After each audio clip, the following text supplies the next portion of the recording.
Earth Day has been recognized in the United States on 22nd April since 1970.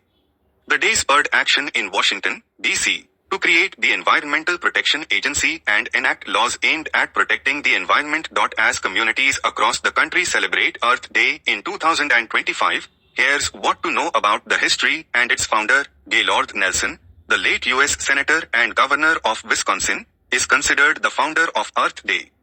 Nelson established himself as a conservation leader in Wisconsin, where he served as governor between 1959 and 1963. He was elected to the U.S. Senate in 1962 and served 3 terms.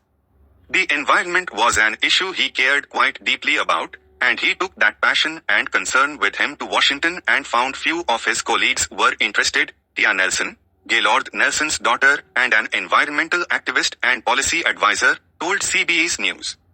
Her father struggled for years to find a way to motivate the country on the issue of conservation, Tia Nelson said. Then in 1969, after visiting the site of the then largest oil spill in U.S. history off the coast of Santa Barbara, California, Nelson read an article on his flight back to Washington about how anti-war teach-ins at colleges and universities were changing the conversation about the Vietnam War. That's when the idea, the aha moment, came to him for the first Earth Day, Tia Nelson said. Gaylord Nelson's call to action was simple, Tia Nelson said. His call to action was to designate a day, 22nd April 1970, a single day for all teachers across the country to have a conversation about the environment with their students, she said. The date 22nd April was chosen to fall when college students weren't on spring break or taking final exams. What followed was beyond Nelson's wildest dreams, Tia Nelson said. While the number of participants may not have been immediately clear on that day in 1970, historians say an estimated 20 million Americans took part in demonstrations. Part of the success of Earth Day was the grassroots nature of the call to action, Tia Nelson said.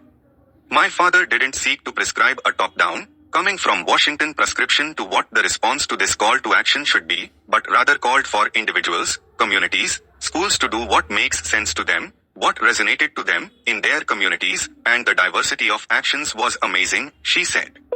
There were protests, there were concerts, there were trash clean-ups, there were tree plantings.